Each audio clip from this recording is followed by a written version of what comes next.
eu disse na abertura do programa de hoje, Marcon, quem passou o final de semana tentando entender o tamanho do estrago que ocorreu aí no teu Rio Grande, não passou um final de semana bom, não.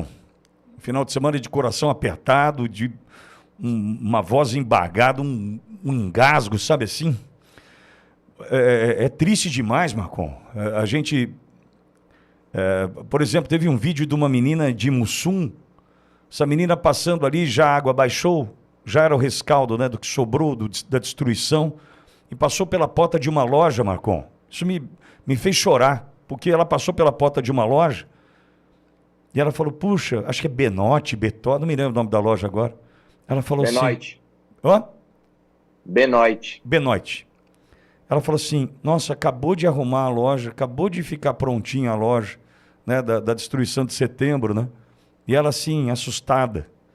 E tudo que a gente viu destruído por aí, putz, Marcon, vou falar para você que final de semana de coração apertado, de voz difícil de sair, e a gente de longe aqui, tentando ajudar. Eu posso imaginar o teu coração como é que tá aí, vendo o teu povo sofrer assim. Queria te ouvir, Marcon. Você está em casa. Bom dia, então, Pitoli. Bom dia ao Emílio aí. Fazia tempo que a gente não compartilhava do programa aí.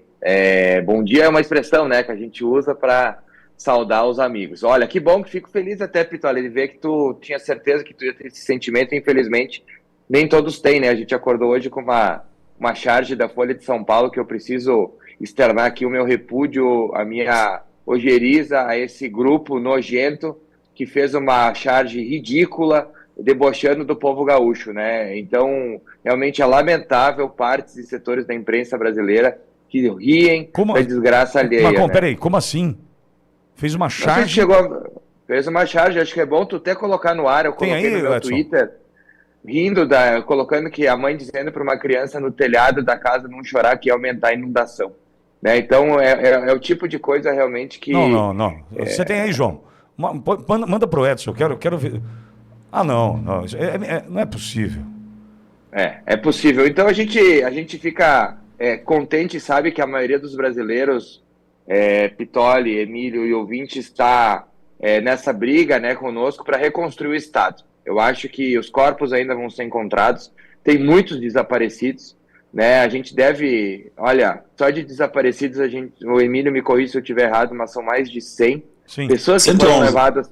111, obrigado, Emílio. E tem dois tipos de morte aqui, Pitoli, para esclarecer para as pessoas, né? Uma enchente, ela causa basicamente dois tipos de morte. O que aconteceu no Vale do Taquari, que é onde o rio leva as pessoas e as pessoas morrem afogadas. Todo mundo pode ver as imagens daquele resgate que foi, em parte, bem sucedido, porque ele conseguiu resgatar uma das duas pessoas que estavam no telhado e a outra foi levada pela enxurrada. Então, ali, a pessoa que foi levada pela enxurrada, a informação que a gente tem, ela acabou morrendo, provavelmente afogado.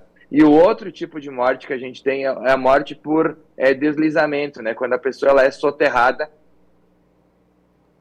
que é o caso aqui da minha região, né? Teve um bairro de Caxias que é digamos, uma baixada, porque a cidade fica em cima do morro, que houve um deslizamento e as famílias, né? 7 pessoas total foram dizimadas ali, inclusive era um casal com uma criança que a gente teve já em confirmação da morte. Então são dois tipos de morte, dependendo da região. O que nós precisamos agora? Primeiro ponto, eu estava numa reunião aqui com a bancada gaúcha, com alguns ministros, e eu vou confessar uma coisa para vocês, muito triste a reunião, assim, sabe? A gente percebe a incompetência governamental, muitos discursos, muitas citações, né? A pessoa da FUNAI chegou aqui agora, a pessoa, sabe? E assim, pouco propriamente de resultado. Agora estava falando a ministra Anísia, né, se importando com as vidas. Engraçado que ela é um ministério que não se importa com as vidas dos bebês, né? Afinal, o ministério dela queria liberar o aborto a qualquer etapa aqui no Brasil, mas enfim, eu tenho dificuldade, inclusive, de escutá-la quando eu lembro disso. E uma reunião meio improdutiva, assim. Então, estou indo para Brasília amanhã, a gente precisa de reação imediata. Por quê, Pitoli?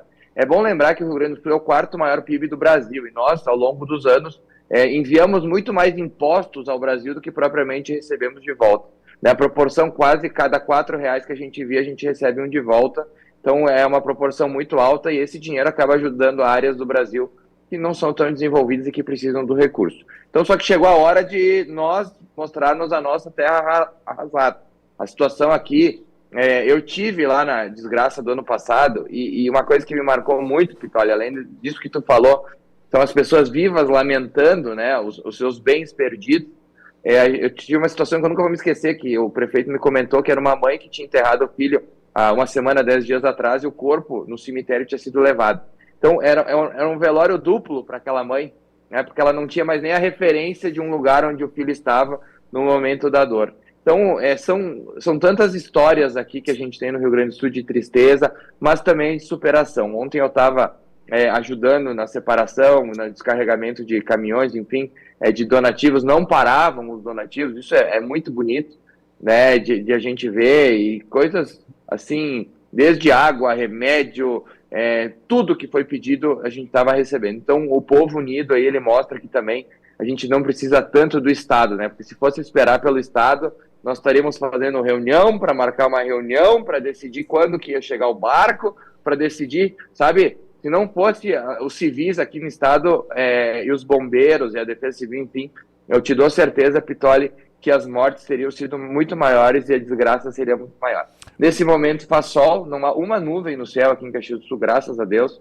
Inclusive faz calor. Isso é uma das coisas que eu chamei a atenção ontem, que nós tivemos em parte, se é o que podemos dizer assim, né, uma amenização da tragédia que seria, porque estava quente. Em maio aqui costuma ser muito frio, né, já nevou em maio aqui na minha região. Então nós teríamos mortes também por hipotermia, porque as pessoas estavam na água, enfim. Então isso acabou, graças a Deus, não acontecendo. Mas é uma desgraça completa. Eu digo para ti assim que eu nunca imaginei de ver o que eu vi, né? As imagens, a gente sabe que imagem não reflete quando tu tem o contato visual das coisas, né? E eu acho que a gente tem que reconstruir, e para isso a gente precisa de um plano forte governamental. O primeiro passo é a estabilização da dívida do Rio Grande do Sul, né? Nós precisamos discutir a questão da moratória mesmo da dívida, porque simples. Nós temos um know-how, Pitoli, para você entender. Nós temos as pessoas, como tu citou, do comércio. Tem a pessoa que sabe mexer, tem a pessoa que sabe vender, sabe comprar, sabe, entendeu? Isso é o know-how do negócio. Ela gera impostos. O que ela precisa agora é de um aporte financeiro, com um prazo longo para pagar esse aporte, para ela conseguir recomeçar. Né? Não existe. As pessoas. Eu tenho comércio, Pitoli, eu te digo, eu estou alavancado na minha loja, eu tenho dinheiro em empréstimo em banco para a gente conseguir alavancar, a gente conta com a venda para vender e produzir imposto, e é assim que o mundo gira, né? E a partir do momento que a gente perde toda a mercadoria, que é o que aconteceu com essas pessoas, a gente não tem mais como pagar propriamente os empréstimos, não tem mais como gerar os impostos, né? E a gente sabe que a maioria das cidades, elas são compostas por pequenos empresários, o cara que tem um açougue, o cara que tem uma lojinha pequena. Então, agora, a partir de agora, né, pelo que o governo federal falou, a gente vai ter a liberação das emendas, que não é dinheiro novo, né? A liberação de emendas já iria acontecer. Então, ontem o Lula veio aqui novamente dar uma volta no Rio Grande do Sul, anunciou que é os deputados que têm que liberar emenda. Gente, isso é uma epifania, isso não é verdade, né? Isso é uma mentira.